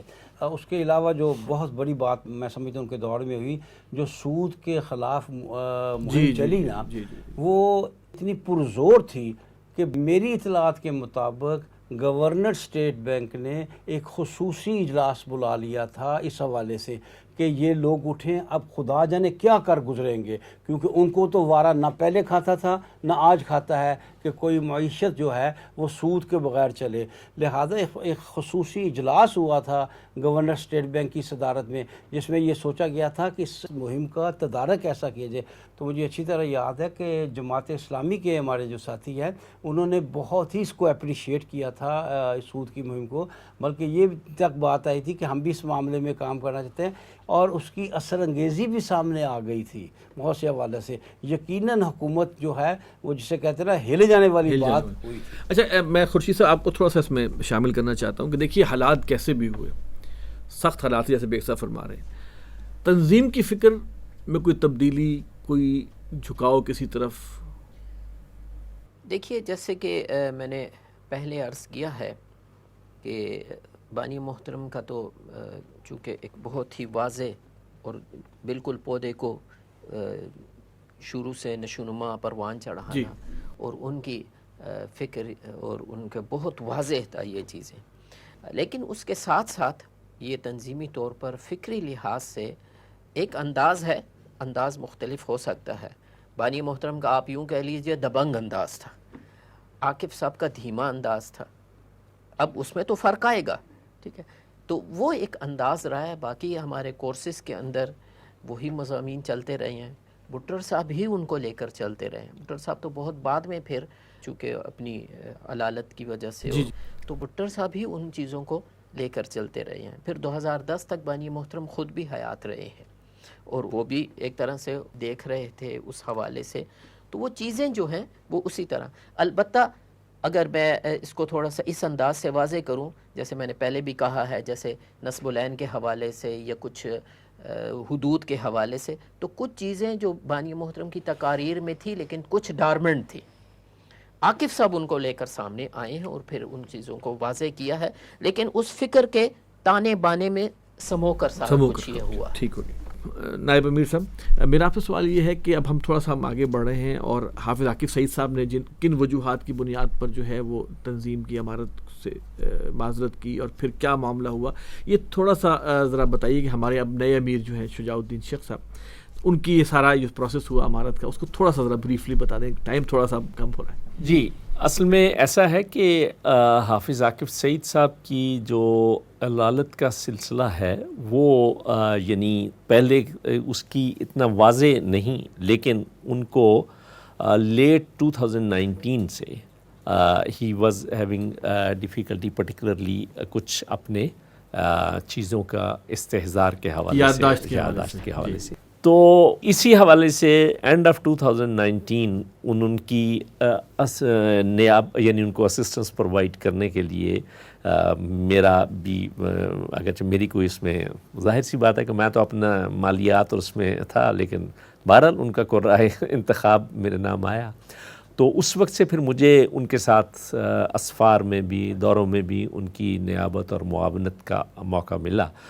اس میں ان کی یہ جو ابھی یادداشت کے حوالے سے معاملہ اتنا زیادہ یعنی بہت ابھی نہیں پرابلم تھا، تھوڑے کبھی کبھار تھی، لیکن اس کے بعد جو کورونا کا معاملہ آیا تو corona he had a very severe attack, اور اس کے نتیجے میں ان کی ہیلتھ کنڈیشن جو تھی وہ خاصی زیادہ، اگرچہ اللہ نے بہت کرم کیا کہ اللہ نے ان کو دوبارہ فزیکلی تو صحت سے کافی حد تک نوازا، لیکن جو یادداشت کے حوالے سے انہیں پرابلم جو ہے وہ زیادہ فیل ہونا شروع ہوا، اور اس تناظر میں پھر انہوں نے یعنی at that point in time he had the option کہ جی وہ ایک اپنا آگے نومینیٹ کر سکتے تھے، لیکن وہ جو آپ نے پہلے شرعیت والی بات ابھی یہاں آئی ہے کہ انہوں نے جس اسپرٹ کو کیا تھا، تو اگرچہ شورا سے مشورے کی نوبت تو تب آتی ہے کہ اگر امیر جو ہے وہ انتقال کر جائے اور اس کے بعد شورا کی لیکن انہوں نے اپنی زندگی میں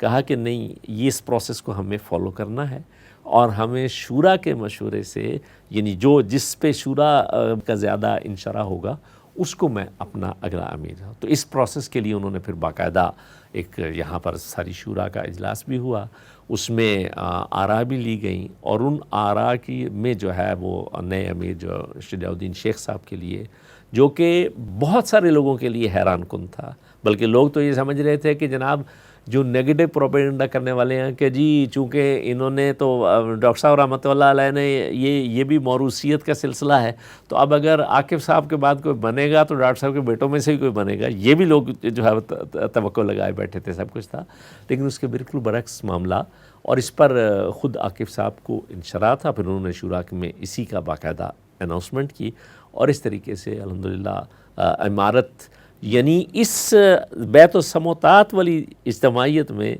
مشورے کے ساتھ عمارت کی تبدیلی، لیکن دیکھیے اس میں امتزاج الحمدللہ یہی ہے کہ جو امیر کا حق تھا وہ اس نے خود اس سے دستبردار ہو کے شورا سے آراء لینے کے بعد اپنا وہی حق استعمال کرتے ہوئے، ایکچولی شجاع الدین شیخ صاحب کو امیر شورا نے نہیں بنایا، امیر کس نے بنایا؟ امیر تنظیم نے، امیر تنظیم نے بنایا، جو کہ ان کا یہ بھی ممکن تھا کہ وہ رائے لینے کے بعد کسی اور کے بارے میں فیصلہ کر دیتے، وہ بھی پاسبل تھا، اور وہ تو خیر اس صورت میں ان کو رائے لینے کی بھی ضرورت نہیں تھی، ہی ہیڈ دا پریروگیٹو کہ جی he could have nominated anybody, جو تنظیم کا جو ہے رہنما اصول جو اس کے ہیں یہ وہ الاؤ کرتا تھا۔ تو یہ پروسیس ہے جس کے نتیجے میں، اور اللہ کا شکر ہے کہ وہ اس وقت جتنے بھی موجود اراکین شورا تھے، یعنی آؤٹ آف دی ٹوٹل میں 2-3 جو ہے کسی اپنے عذر یعنی بیماری کی وجہ سے نہیں آ سکے تھے، باقی سارے موجود تھے، سب نے نہ صرف یہ کہ اس فیصلے سے اتفاق کیا، بلکہ سوائے ایک رکن شورا کے سب نے الحمدللہ اسی موقع پر تجدید بیعت کی نئے امیر کے ساتھ۔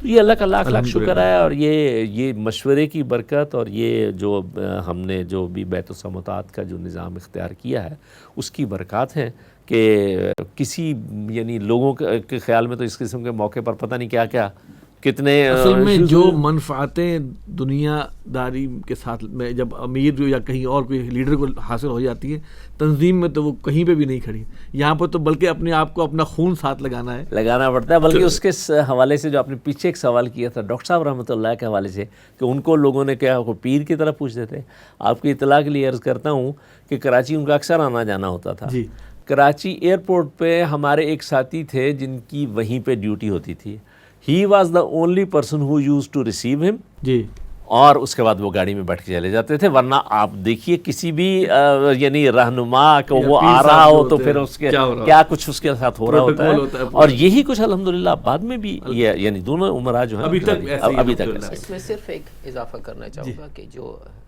نائب امیر صاحب نے بات رکھی ہے، تو عاقب صاحب کی بھی جو فیصلہ ہوا تھا وہ طویل مشاورت کے بعد جی ہوا جی تھا، 4 سالہ مشاورت کے نتیجے کے بعد. ایسا نہیں ہے کہ وہ نامزد کر دیا بیٹے انہیں، 4 سالہ طویل مشاورت کے بعد ان کو پھر ان کو جی بالکل نامزد کیا آپ نے گیا. ریکارڈ کی وہ درستگی کروا دی. تفصیل جو ہے کہ ہماری بکس میں موجود ہے. ڈاکٹر سمیع صاحب، میرا پھر وہی سوال آ رہا ہے کہ جیسے میں نے کہا کہ شخصیت ڈاکٹر صاحب کی اور پھر ہم نے موازنہ کیا عاقب صاحب کی شخصیت کا، اب ہم موازنہ کرنا چاہ رہے ہیں جو ہمارے موجودہ امیر، ان کا مزاج اور ان کی شخصیت، اور سابقہ امیر حافظ عاقب سعید صاحب کا. ظاہری بات ہے ابھی سامنے آئی ہے کہ وہ پبلک میں اتنا نہیں جاتے تھے اور اس طرح کے خطابات اس طرح کے نہیں ہوتے تھے. کیا اب فرق کیا موازنہ کریں گے آپ؟ جہاں تک پبلک اپیرنس کا تعلق ہے تو ہمارے موجودہ امیر جناب شہاب الدین شیخ صاحب کا معاملہ یہ ہے کہ وہ بہت آگے ہیں پبلک اپیرنس میں، فریکوینسی اور انتھک آدمی ہیں. یعنی ایک پہ دوسرا، دوسرے پہ تیسرا خطاب جائے کرتے چلے جاتے ہیں اور تھکتے نہیں ہیں. اگرچہ بہرحال انسان یعنی کہ ہے. جو کمی ہمیں نظر آتی ہے جی عاقب صاحب سابقہ امیر کے دور میں کہ وہ پبلک اپیرنسز اور وہ جلسے وغیرہ، وہ یہاں پر وہ چیز جو ہے وہ پوری ہو گئی. لیکن ایک دوسرے پہلو سے، یعنی جہاں تک ایک اوپینین رکھنے کا تعلق ہے، اس میں سمجھتا ہوں کہ عاقب صاحب آگے تھے. He had is firm opinion, اور اس فرم اوپینین میں جب ان کی ذمہ داری عمارت کی تھی اور انہوں نے بطور امیر کام کیا ہے، اور ایون ڈاکٹر صاحب کو بھی ایک رفیق کی حیثیت سے انہوں نے ٹریٹ کر کے، سب سے مشکل کام یہ تھا. سب سے مشکل کام تھا، اور اس پر اپنی رائے پر عاقب صاحب ڈٹے ہیں. اللہ تعالیٰ ان کو صحت دے اور زندگی دے ایمان کے ساتھ. تو بس یہ ہے، اللہ تعالیٰ نے ہر چاروں انگلیاں برابر نہیں رکھی، اور انسان جو ہے وہ بھی ایک جیسے نہیں رکھے. کسی کو اللہ تعالیٰ ایک صلاحیت دیتا ہے تو کسی کو دوسری دیتا ہے. الحمدللہ. اور انشاءاللہ تعالیٰ یہ بھی تنظیم کے جی انشاءاللہ مفاد میں انشاءاللہ تعالیٰ یہ ہے معاملہ چلے گا انشاءاللہ. اجازت لطیف صاحب، اب ہم تھوڑا سا مستقبل کے حوالے سے آتے ہیں. ٹائم اگرچہ کم ہے اور مستقبل کے حوالے سے ہماری بہت ساری جو ہے وہ باتیں جو ہے وہ مستقبل جب حالات آئیں گے تو سامنے آئیں گے. لیکن بہرحال مستقبل کے حوالے سے بانی تنظیم نے مرحلہ انقلاب کے آخری مرحلے میں ایک اجتہادی رائے پیش کی تھی کہ موجودہ دور میں ایسے حالات ہو چکے ہیں کہ اب ڈائریکٹ کانفلکٹ یا قتال جو ہے وہ فیزیبل نہیں ہے. آپ کیا سمجھتے ہیں کہ مستقبل میں ڈاکٹر صاحب نے جو یہ راہ دکھائی ہے یا جو یہ ایک اصول دیا ہے، یہی چلے گا یا کچھ حالات کوئی اور ڈیسیجن بھی ہو سکتا ہے؟ جی مستقبل کے حوالے سے بنیادی طور پر تو یعنی کوئی ایسی ویزیبل تبدیلی حالات میں کہ جو امبیلنس پبلک ویزا وی دو کاؤنٹر ریولیوشنری فورسز ہوتی ہیں ان کے درمیان جو آ چکا ہے، آپ کسی بھی کیلکولیشن سے ابھی ان حالات میں ایسی تبدیلی کہ جہاں پر یہ بیلنس آف پاور برابر ہو جائے، یہ تو نظر نہیں آ رہا ہے. بظاہر نظر نہیں آتا. ٹھیک ہے.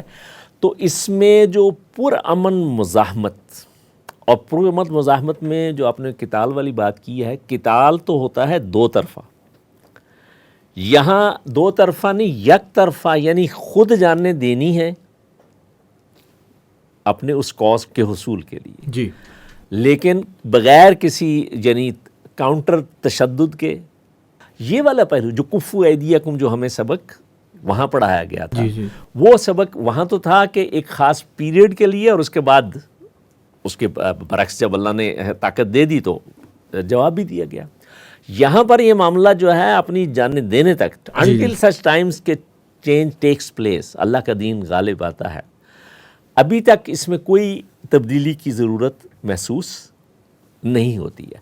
البتہ اس کی شکل کیا ہوگی یہ تو اس وقت کے حالات، اس لیے کہ اس کے اعتبار سے تو آج کوئی بیٹھ کے کہے، دیکھیے کل تک لوگوں کو سوشل میڈیا کا کانسیپٹ ہی نہیں تھا. جی، کبھی یہ سوچ فکر ہی نہیں تھی کہ جناب لوگوں کے ذہن اور ان کی رائے جو ہے اس کو اتنی زیادہ آپ مؤثر طریقے سے چینج کر سکتے ہیں. ابھی آگے یہ ٹیکنالوجی اور کیا شیپ لینے جا رہی ہے، اور اس کے اعتبار سے اس وقت کا. لیکن وہ جو بنیادی بات میں نے عرض کیا ہے کہ جان دینے کے لیے تیار ہیں، لینے کی کوئی سوچ نہیں ہے. یہ تو اپنی جگہ پر اس میں کوئی تبدیلی کا امکان نظر نہیں آتا ہے. باقی اس کی عملی شکلیں وہ اس وقت کے حالات کے اعتبار سے، جسے آج لوگ یہ بھی کہتے ہیں جی وہ دھرنے کی بات ہوئی تھی تو دھرنے تو اتنے ہو گیا اور یہ ہو گیا، تو بھائی وہ تو ایک سمبل ہے صرف. اس وقت کے جو ہے وہ کیا سچویشن ہوگی اس پہ وہاں وہی اگر یہی شرائط یہی امیر جو ہے وہ اپنا سارے اپنے ساتھیوں کے ساتھ، اور حالات کی نبض پر ہاتھ کا ہونا اور اس کے مطابق مشورے کے نتیجے سے بعد فیصلہ، اس میں اللہ سبحانہ وتعالیٰ کی پھر جو ہے وہ نصرت بھی، تائید بھی اسی کے نتیجے میں آپ نے بیچ میں بڑی اچھی بات کی کہ سوشل میڈیا اور یہ چیزیں جو ہیں یہ سامنے آئی ہیں، تو دعوت کے مواقع تو پھر بڑھ گئے نا، فاسٹ ہو گئے، تیز ہو گئے، پریسائز ہو گئے. ڈیفینیٹلی. تو اس کا جب استعمال اگر شریعت کے دائرے میں حدود میں رہتے ہوئے دین کے پیغام کو عام کرنے کی خاطر ذکر کیا جائے گا تو انشاءاللہ تعالیٰ یہ بھی لوگوں کی ذہن سازی کا باعث بنے گا. وہ جو خاموش اکثریت کی بات ہوتی ہے، جو لوگوں کو انفلوئنس کرنے کی بات ہوتی ہے، but at the same time we should not forget کہ کاؤنٹر ریولیوشنری فورسز اس کو اس سے زیادہ استعمال کر افیکٹولی کر رہی ہیں شر کے لیے، شیطان کے غلبے کے لیے، باطل کے غلبے کے لیے. تو بہرحال یہ کشاکش، لیکن جب تک موقع ہے اس وقت تک اس کو اس کام کے لیے استعمال کرتے رہے، اور اس میں کوئی شک نہیں. لیکن یہ بھی نوٹ کریں کہ ڈاکٹر صاحب نے ہمیں ایک منہج دیا، جی اگرچہ وہ فائنل تو فیصلہ امیر ہی کریں گے انشاءاللہ شورا کے مشورے کے ساتھ، لیکن اس کا فائدہ ہمیں یہ ہے کہ ہم پرامن ہیں. تو جو بھی ہمیں کوئی پوچھنے کے لیے آتا ہے کہ جی آپ کا طریقہ کار کیا ہے، ہم کہتے ہیں یہ پڑھ لیں، بات ختم ہو جائے. پرامن بھی ہے، مطمئن بھی. الحمدللہ. اس لیے کہ ہم اس کو سیرت سے اخذ کرتے تھے، اس لیے کہ اصل جب مقصد اللہ کی رضا ہے تو یہ تو اس کے حصول کے لیے جو ہے وہ کوشش ہو رہی ہے، اور اس پہ آگے بڑھتے چلے. بائی ہک اور بائی کرور یا شارٹ کٹ کے ساتھ تو یہ معاملہ ہے ہی نہیں. خورشید انجم صاحب یہ بتائیے کہ مستقبل کے حوالے سے پاکستان میں اسلامی نظام کے قیام کی منزل کو تنظیم اسلامی کہاں دیکھ رہی ہے، کہ منزل کہاں کھڑی ہے؟ کہیں دور دور تک اس کے آثار نظر آتے ہیں کہ نہیں؟ اور وہ کیا یہ سمجھتے ہیں ہم لوگ یہ تنظیم اسلامی کہ وہ ایک وقت ایسا آئے گا کہ وہ اپنے اس نظریے کی بلبوتے پر اور اس دعوت کے بلبوتے پر جو ہے وہ اسلامی نظام کی جد و جہد کو لیڈ کر سکے گی؟ ایسا بھی تو ہوتا ہے نا، وقت گزرتا ہے، لوگ عادی ہو جاتے ہیں، جو پھیلانے والے لوگ بددل ہو جاتے ہیں اور کام ٹھپ ہو جاتا ہے. کہاں سمجھ رہے ہیں آپ منزل ہماری دنیاوی لحاظ سے جس کا آپ ذکر کر رہے ہیں؟ جی جہاں تک موجودہ حالات کو دیکھیں، پاکستان میں جو اس وقت سیاسی اور معاشی عدم استحکام ہے اس کو دیکھیں، اوورآل دشمن کی جو سازشیں ہیں اس کو دیکھیں، وہ کہتے ہیں نا تیری بربادیوں کے مشورے ہیں آسمانوں میں، تو اس لحاظ سے تو دور دور تک کوئی امید نظر نہیں آتی. یعنی ہر آنے والا دور پاکستان میں وہ پچھلے سے بدتر ہی آتا جا رہا ہے، اور سیاسی عدم استحکام اس حد تک بڑھ گیا ہے کہ کچھ نظر نہیں آتا. جی. لیکن دوسری طرف قرآن و سنت کو دیکھیں تو قرآن میں تو اشارات ہیں، اور حدیث میں تو واضح طور پر ہے کہ یہ دین غالب ہو کر رہے گا.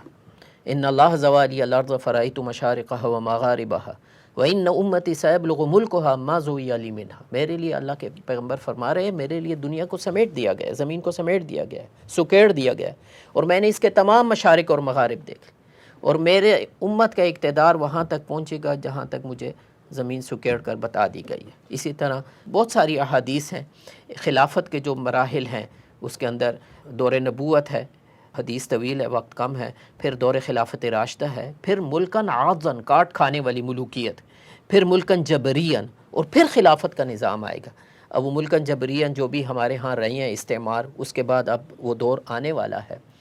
تو یہ پھر احادیث ہے، اور اس احادیث میں بیان کیا گیا ہے کہ یہ جو خلافت کا آغاز وہ یہیں سے، اسی ایریے سے، خطے سے، خراسان کا لفظ آیا ہے، اور خراسان یہی ہے افغانستان کا جو پشتون بیلٹ ہے، اسی طرح جو ہے ایران کا صوبہ خراسان اور پاکستان کی پشتون بیلٹ، اور اس کے ساتھ یہ حصہ شامل کر لیجئے مالاکنڈ جس کا بیس بنتا ہے ایک لحاظ سے.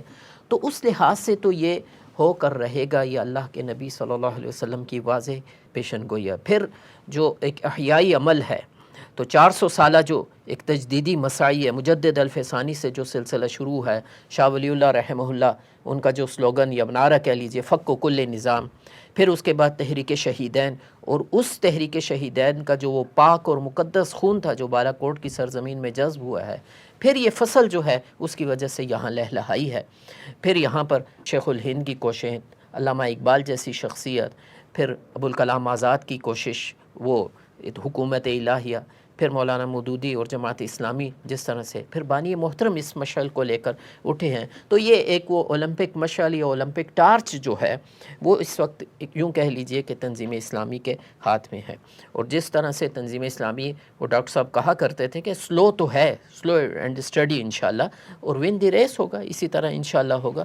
تو یہ مرحلہ بمرحلہ آگے بڑھ رہا ہے، اور انشاءاللہ وہ حالات تو چاہے جتنے بھی دگرگوں ہوں، لیکن ہماری جو آنکھیں ہیں وہ تو قرآن و سنت ہے، اور اس سے پتہ چلتا ہے کہ یہ ہو کر رہے گا، اور انشاءاللہ اسی علاقے سے ہوگا. یعنی کہ جو احادیث ہم نے، اور سب سے اہم بات ہے کہ بانی محترم نے ان کو جتنا عام کیا ان احادیث کو، ان سے یہ امید تو اور یہ یقین ہے بلکہ، اور دل کے اندر ایک جسے کہتے ہیں نا کہ ایک موٹیویشن ملتی ہے کہ یہ ہونا ہے. ہمیں دیکھنا یہ ہے کہ ہم اس میں کیا کنٹریبیوٹ کرتے ہیں، یہ ہے کہ ہم کیا کر رہے ہیں. ہمارے ہاتھ سے ہو تو بھی ٹھیک ہے، کسی اور کے ہاتھ سے ہو فہول مطلوب. اصل بات تو یہ ہے کہ یہ ہونا ہے اور ہو کے رہنا ہے. اور اس میں جیسے آپ نے ایک پورا سلسلہ بتایا ہے، تنظیم اسلامی بھی اس سلسلے کا ایک حصہ ہے، اس کا بھی خون، اس کا بھی جو محنت اور پسینہ ہے، انشاءاللہ تعالیٰ یہ بھی اسی مین جو اصل جب کہ احادیث کے پورا ہونے کا وقت آئے گا تب تو یہ انشاءاللہ تعالیٰ یہ سب چیزیں ہمارے لیے خوش بختی اور ہماری سعادت ہوگی کہ ہم اس کے اندر اینٹ روڑا بن جائے، بنیاد بن جائے.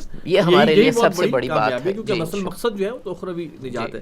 ایوب بیگ صاحب، حالات آگے کیا ہوتے ہیں دنیا کے؟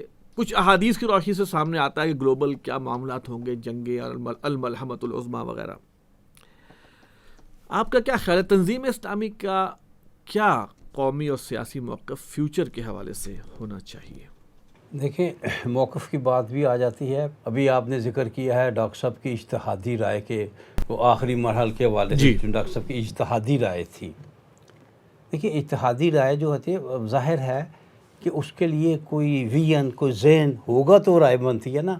میں آپ کو ایک چھوٹا سا واقعہ سنا دیتا ہوں. مشاہد حسین ہمارے بہت بڑے فورن افیئرس کے ایکسپرٹ ہیں. انہوں نے چاہا کہ ڈاکٹر صاحب سے ملاقات کرنی چاہیے، تو میں ان کو ڈاکٹر صاحب کے پاس لے گیا. میں آپ کو بتاتا ہوں کہ جو انہوں نے اجتہادی رائے قائم کی تھی ڈاکٹر صاحب نے، وہ ایسے نہیں کر دی تھی، اس کا بڑی وسیع بنیاد تھی. مشاہد حسین ملنے آیا ڈاکٹر صاحب کو، ملاقات ہوئی، میں بھی تھا. ملاقات ہو گئی تقریباً پون گھنٹے کی. باہر نکلا تو اس کے الفاظ سنیے کہ بیگ صاحب، میں ایک مولوی سے ملنے آیا تھا، مجھے کیا پتہ کہ یہ شخص اس طرح دنیا کے حالات کو، بین الاقوامی حالات کو، بین الاقوامی سیاست کو، بین الاقوامی معاملات کو اس قدر ڈیپلی جانتا ہے. میں تو حیران رہ گیا. پھر اس نے ڈاکٹر صاحب کو کہا، ڈاکٹر صاحب آج آپ نے چائے پلائی ہے تو میں اپنے بچوں کو لے کر آؤں گا، ہمیں کھانا کھلائیں اور یہ ساری باتیں میرے بچوں کے سامنے کریں. کہنا میں یہ چاہتا ہوں کہ انہوں نے جو یہ ساری ایک رائے بنائی تھی، وہ ایک تصور تھا، ایک آئیڈیا تھا، اس کی بنیاد پہ بنائی تھی.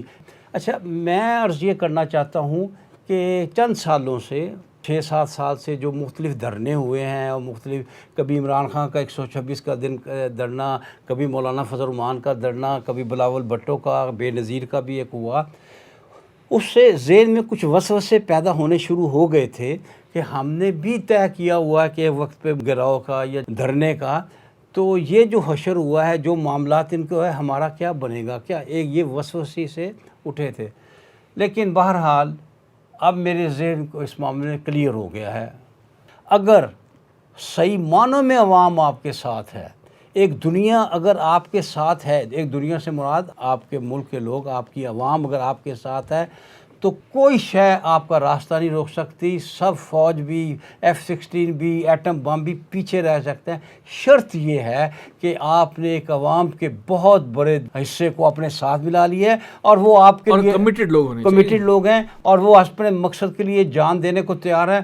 کبھی فوج ہو، کچھ ہو، کبھی اتنے لوگوں کو نہیں مارے گی، اتنا خون خرابہ نہیں کرے گی کہ معاملات کو تہوالہ ہی کر دے سب کچھ.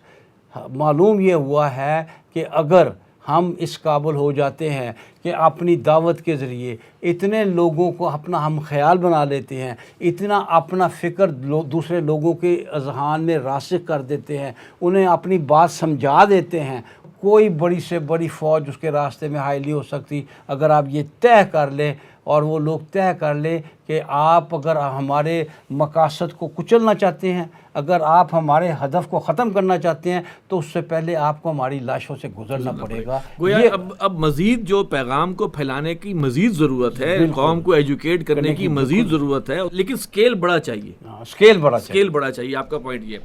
اچھا، اور بین الاقوامی حوالے سے بھی جلدی سے ذرا کچھ آپ تھوڑا بتا دیجیے۔ دیکھیے بین الاقوامی حوالے سے یہ ہے کہ اس وقت بین الاقوامی جو معاملہ ہے اس کا ہیڈ کون ہے، بلکہ اس وقت تو دو حصوں میں تقسیم ہو گیا ہے، ایک طرف امریکہ ہے اور ایک طرف روس اور چین ہے۔ ان میں سے اسلام کو تو کوئی بھی نہیں چاہے گا نا، نہ امریکہ نہ روس پلس چائنا۔ ہم کچھ روس اور چائنا سے کے بارے میں ہم دردانہ رائے رکھتے ہیں، زیادہ بری طرح کچلیں گے سیاسی اسلام کو، عسکری اسلام کو، یہ زیادہ بری طرح کچلیں گے۔ ان میں تو پھر کوئی جمہوریت کا معاملہ، کوئی یہ کچھ اس حوالے سے، کوئی انسانی حقوق، یہ چیزیں ہیں، ادھر یہ بالکل چیز نہیں ہے، الکفر ملت واحدہ والی بات ہے۔ بالکل ہے۔ لہٰذا اس حوالے سے وہ بات آپ کی وجہ سے ایک بہت بڑی تعداد چاہیے اور وہ کمیٹڈ لوگ ہوں، وہ اس اپنے مقصد کے لیے جیسے یاسر صاحب نے فرمایا مرنے کے لیے تیار ہو۔ جب آدمی مرنے کے لیے تیار ہو جاتا ہے تو پھر کوئی شے راستے میں حائل نہیں ہوتی۔ 100 مار لیں گے، 200 مار لیں گے، 500 مار لیں گے، اتنا زیادہ خون خرابہ کر کے نہیں کیا جا سکتا۔ جزاک اللہ۔ اصل میں بہت ساری باتیں وہ ہیں جو کہ ابھی جن پر بات گھنٹوں ہو سکتی ہے، بڑی مختصر انداز میں ان چیزوں کو لیا گیا ہے۔ امید ہے کہ کافی چیزیں ہمارے سامنے آ گئی ہوں گی۔ آپ تمام حضرات کی تشریح کا شکریہ۔ محترم ناظرین، یہ ہمارا پروگرام تھا تنظیم اسلامی کا ماضی، حال اور مستقبل، اور ہمیں اس بات کا پورا اندازہ ہے کہ بہت ساری ڈائمنشنز رہ گئی ہیں۔ یہ پروگرام کئی گھنٹوں کا تقاضا کرتا ہے، لیکن بہرحال وقت محدود ہے، لہذا جو پیش ہوا اس کو آپ کافی سمجھیں اور اس کے حوالے سے اپنی رائے ضرور دیجیے۔ ہمارا ای میل ایڈریس ہے media@tanzeem.org۔ اگلے پروگرام تک کے لیے اجازت دیجیے۔ السلام علیکم ورحمۃ اللہ وبرکاتہ۔